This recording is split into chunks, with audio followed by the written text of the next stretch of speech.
With today's event themed around disruption, who better to talk about disruption and the impact that it will have on the asset management and wealth management business than Abbie Knight. Abbie, over to you.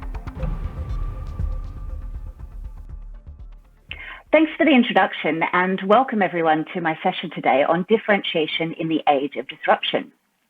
So this is the journey I'm going to take you on throughout our discussion. I'm going to start by looking at changing consumer behaviours in light of the pandemic. Then I'll talk about the role technology played and will continue to play and how we as business people can adjust. Then I'll talk about differentiation and specifically the two paths to differentiate your business. And then I'm going to really sign off this with action I urge you to take. I've got lots of insights and there's action there that will give you direct steps on what you can do to adopt these practices in your business. So what happened? We hit pause on the world and it changed forever. So now what businesses are trying to do, and it's really important, is figuring out how you can remain relevant. So that's really the focus of today's discussion. So what we saw at the start of the pandemic was actually a lot of brands getting it wrong. As you can see, they did a lot of brand code play. And what this is where brands started to, keep their distance and send out messages about how we should all be staying safe, and everyone got a little bit tired of that. What we also saw was then an influx of CEO messages or every CEO that we've ever, for any business that we've ever done business with, started telling us to stay home and stay safe. It all became very samey. And also I even started getting emails from a designer handbag brand saying that their supply chain wasn't disrupted. So if I wanted to order a designer handbag, I could. And really what all of these things showed me was how wrong people were getting their marketing at this time and how wrong their communication strategies were. They weren't differentiating between me and someone that had bought from them last week. They weren't differentiating, who I was and what my needs might be. And they were just using this blanket brush approach to really just deliver nothing to their target audience.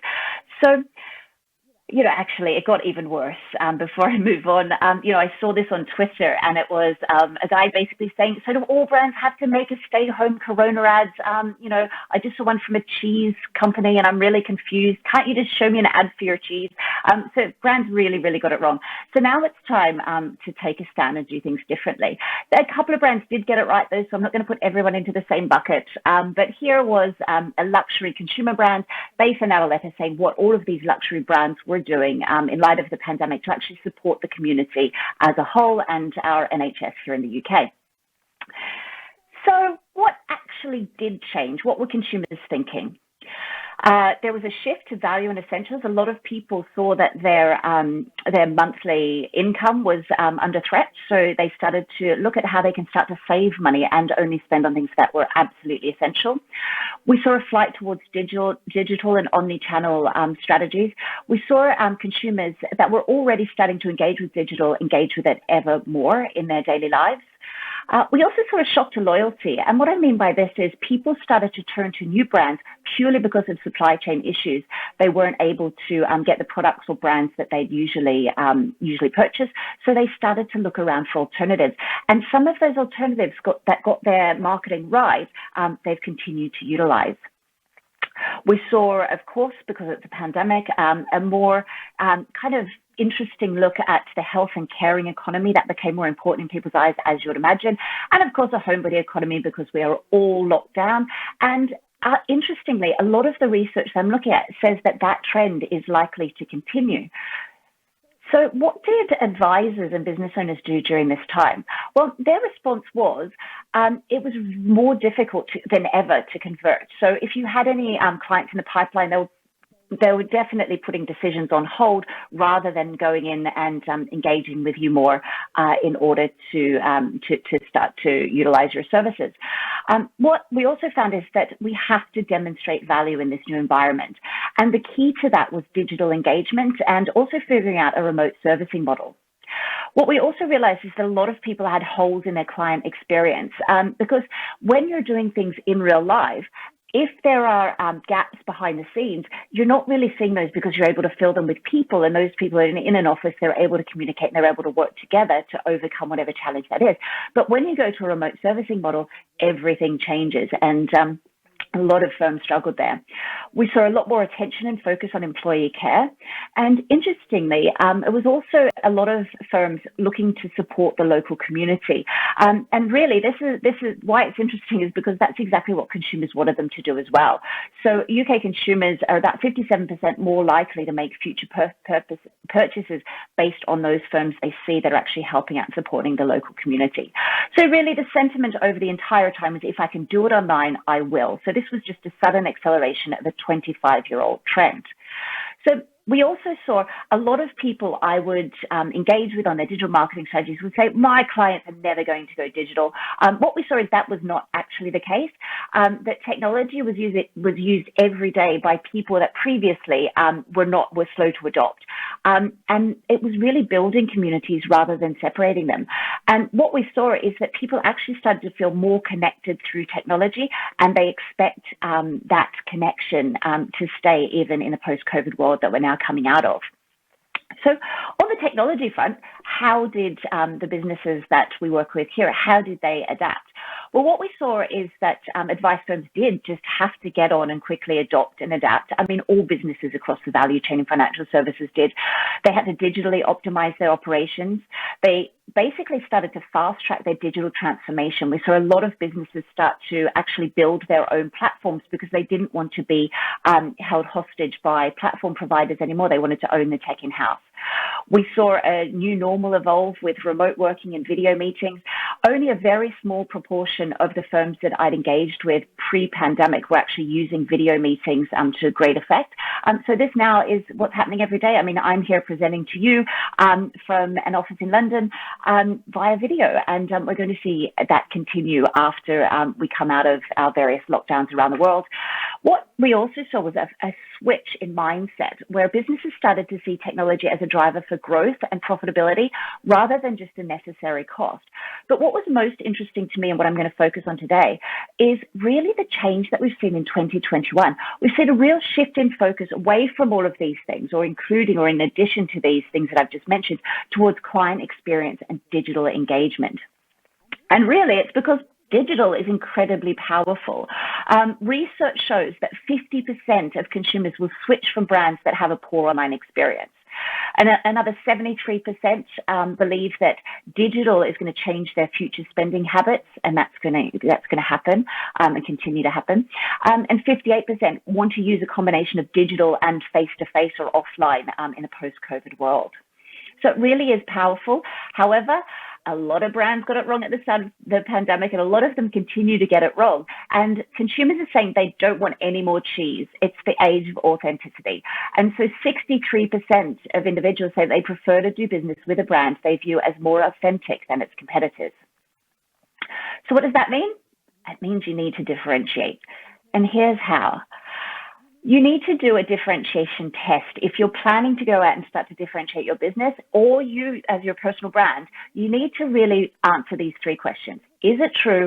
Is it relevant? And can I prove it?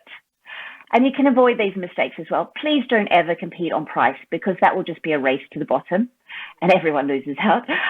Superior service is not a differentiator. Everyone expects you to deliver a good service, and saying that that's your key point of differentiation without any proven practices or approaches, then that's not a differentiator. The next one is, don't ever say that you've got great people, because we would expect you to have great people in your business. And last one is, just be authentic and build a reputation in that area where you're looking to differentiate yourself. Once you're authentic and you've got that reputation as an expert, it will allow you to maintain it and stop the competitors from catching up to you. So here are the two parts. The first one is first impact. And what I mean by first impact is really making sure that your brand, your positioning, your marketing, and your language tells people as soon as they land on your site or come to an event or meet you face to face that they're in the right place, that this proposition is right for them. So the way to get this right is to start by identifying, well, who are you targeting? Asking what questions are they seeking to answer, and figure out what will resonate with them. And then packaging up all of that into a language that your target audience are going to understand in order to cut through the noise. So this is when we get into a situation of really starting to develop what we call an ideal client archetype. You might hear a buyer persona used. So here, this is Anthony. Anthony is 51 years old. He's married. He has 3 children. He drives a Range Rover and he lives in Somerset. I know everything about this man because I've created an ideal client avatar all about him. So what I've done is, rather than just saying we target business owners or we target, fund managers, or we target whatever we're doing, we're actually digging deeper and looking at psychographic characteristics that influences how they're going to buy from us. And also their behavioral characteristics that are important to them. Is price a factor? Or is brand more important? Is being local to them ever more important? So it's about figuring out these things and going even deeper and, looking at where do they hang out? What media do they consume? What social channels are they on? What fuels their passion? Are they passionate about the environment? Are they passionate about other social issues? And how can you tap into what they're passionate about and deliver services or content that's aligned to that? And another one is, what keeps them awake at night? What are they most worried about? And how can you tap into that insight too? So once you know this, once you know who your ideal client archetype is, then you need to figure out why are you right for them? And that's your unique superpower or your value proposition. So that's really addressing the questions: who are you? What makes you different? And then importantly, why should I care if I'm going to start working with you or if your proposition is relevant? One way to do this is I call the blank method. We help X do Y by doing X. So for example, for a marketing professional like myself, it could be something along the lines of, I help financial planners to supercharge their marketing and communicate with clarity using the tools, techniques, and templates I honed in my marketing agency. So have a go at that yourselves, because what you'll find is that if you use the sniper rifle focus in your marketing, you know who you're targeting, you know what their needs are, you know how different you are. It's the difference between walking down a London street, if you're in London, it's very crowded here, and someone yelling out to you, "Hey man," or someone yelling out, "Hey man with the short blonde hair," or "Hey man with the glasses." Or if you get really good at your marketing and your communication strategy, "Hey Charles." That really makes your target audience sit up and take notice. Here are some companies that are doing it well, and I'll recommend you go on and take a look at them, because they're really articulating their value proposition in a way that's easy to consume and understand, and they're talking in a language that will really resonate with their audiences. So that's the first path. The second path to differentiation is client experience. And you know what? If you do things differently when it comes to your client experience, people will start to talk, and that's where you start to get a lot more word of mouth recommendations and referrals. So my clicker isn't working. Here we go. This is one of the firms that I've been working with, and what they did, and they really ramped it up during the pandemic, was they created an online engagement tool to help their clients and also non-clients to start to look at their finances in a different way. It's using a jigsaw approach to show a holistic view of their finances. And really what happens is, if a tile is red, it means it needs immediate action. If it's green, it means they don't need to worry about. But if it's amber, it's something that they should start to think about. And this was used and rolled out even to their older clients pre-pandemic and then during the pandemic, and they found that this was a great tool that differentiated their proposition because it got the client to start thinking holistically about their money. We also saw BIQ winning a lot of attention during the pandemic, a lot of advisors signing up to use their tool because it uses behavioral-based profiling rather than just your typical fact find. We saw a lot of advisors and other businesses within our sector start to turn to apps, and there's a lot of apps that you can use to get your brand front and center on a client's phone, which is a really great piece of real estate. The next thing you need to start to think about is, okay, well, if I know who I'm talking to and I know what my value proposition is, how do I then engage these clients and do it differently? Well, the challenge is, because we're doing a lot of this digitally, you need to take your clients through what would traditionally be an offline process, which is the whole idea of know and, raising general awareness of your proposition and, what is your unique superpower. Then you have to get people to start to like you. So, do they like you? Can they relate to you? Because that's the type of people they want to do business with. And lastly, trust. Can they trust that you're an expert? And, the question they're going to ask is, can you help me? And have you helped others just like me to achieve success? So if you turn this into a strategy that delivers content aligned to answer these needs, you're more likely to build a pipeline of willing clients that understand who you are and what you can do for them, and they're more likely to engage. So this first stage is about sharing your story, explaining what you do and how you can help your target audience. This is really what's known as your cornerstone content or your lead magnet for visitors to download. The next stage is getting them to like you. And this is where you get a bit more specific about what your services are and the features, the benefits and points of differentiation. And the last stage is really the most difficult because that's improving your expertise and showing social proof that you've helped deliver, help other people deliver against their objectives, and you indeed can help this client as well. So this is where you get to a content marketing strategy. And your content marketing strategy is all about driving clients through the know, like, and trust process to turn them into paying customers or paying clients once they've got enough information about you. So for example, during the first stage, you can create a strategy of having, just a lot of blog content, videos and podcasts out there where people don't have to register for that.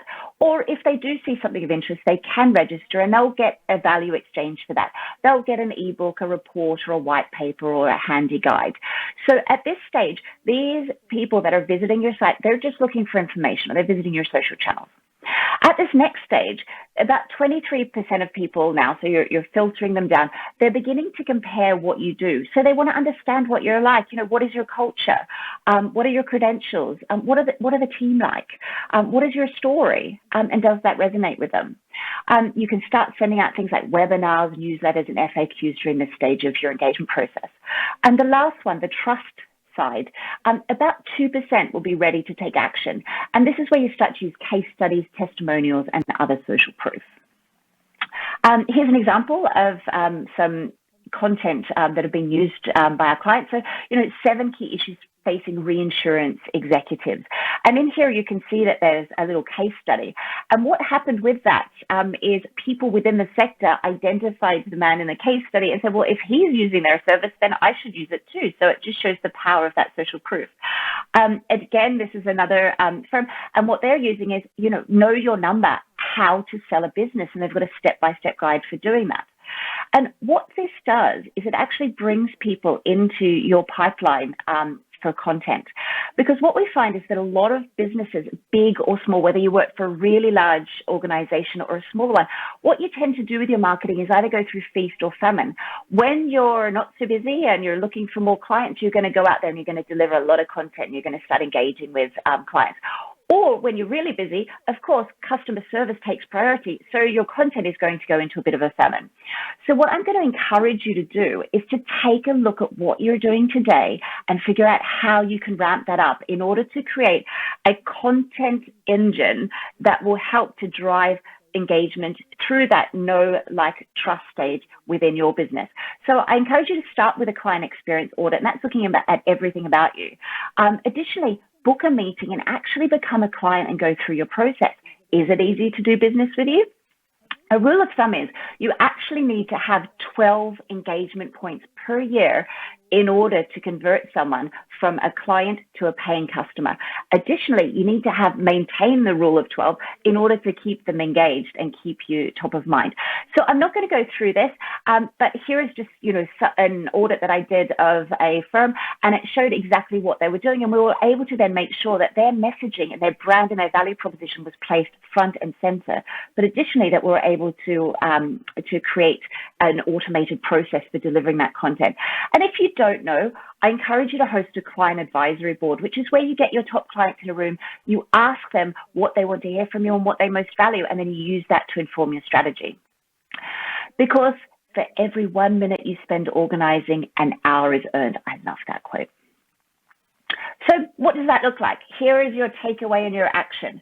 What I'd like you to do is not only create your ideal client avatar, and I've got templates if you need help with this, also create your client value proposition. Again, there's lots of stuff that can support you online and I can send to you. But what I want you to do is really think about your content strategy, because this is the granular marketing initiative that is going to drive the best results in your business. So brainstorm 36 article headlines. If you are then posting those articles once a fortnight, you've got basically a year and a half's worth of content. So answer these questions, sit down in a room, have a look at this presentation afterwards, and start to figure out what you could do and say to your audience. Because once you've done that and you've got your content planned, you can then start to create a triggered automated marketing process. And what this is where someone comes to your site, they like your cornerstone content, they download it, and then that triggers a series of emails and contact points that then enable you to keep them engaged throughout that process. So as you can see here, the first action was downloading an ebook, then it triggered an event to then send an email and then wait for action. If the client doesn't take any action, then they go into a different path. If they do click on the link, then you know that they're interested in that content, and then you can send them more of the same. And this is how you take the heavy lifting out of your marketing once you've got that cornerstone content. So what can we do? Here's the action that I would take based on my very speedy video, because I know I only had 20 minutes and I could talk about this subject all day. So the first thing I'd like you to consider is to do an end-to-end client experience audit. Look at every way a client will get in contact with you. Look at every engagement that you have with your target audience and see whether or not it's up to scratch and needs to be revisited, or if you can take steps out and simplify the process. Next, create your ideal client avatars. So these are basically your buyer personas. And in any business, you're likely to have about 3, maybe more, but consider everyone that's involved in the buying process and what their triggers are in order to go into the next level of engagement. Next, redefine your client value proposition, which I call your unique superpower. So that is, who are you? What makes you different? Why should I care? Next, create your content strategy and assign people responsibilities for getting it done. Next, deploy your editorial calendar. So that's where everything has a delivery date, it has a person's name against it, has what that content is going to be and when you're going to push it out, and on what channels and in what format. And then automate wherever possible to remove the heavy lifting. So I've just shown you one user path that you can use for automation. There are so many tools online that will enable you to do this. Your back office provider may be able to help you, but additionally, things like MailChimp and Campaign Monitor, which are email marketing systems, will help you to do that as well. And then also what I want you to do is just think about, if you are talking the talk, you need to walk the walk. I've seen a lot of people, we've seen a lot of greenwashing in our profession, a lot of people talking about sustainability, and it seems to be the measure of the day. This is me on my soapbox right now. Make sure that if you are doing these things, if you want to be known for that, and you see that as a key differentiator, that you walk the talk. So, get something like a certified B Corp designation if that's what you're all about. But at the end of the day, be authentic. Clients do not want to see any cheese in your marketing. And if you have a thought through strategy like this one that I've discussed, you're more likely to lead those clients through that whole process of know, like, and trust, and then bring them on as paying clients. Anyway, I hope this has been helpful. Thank you for your time. Thank you so much, Abbie, for very practical ways to address the challenges that we're facing in this industry. And yes, those were certainly some helpful points that you brought across to us.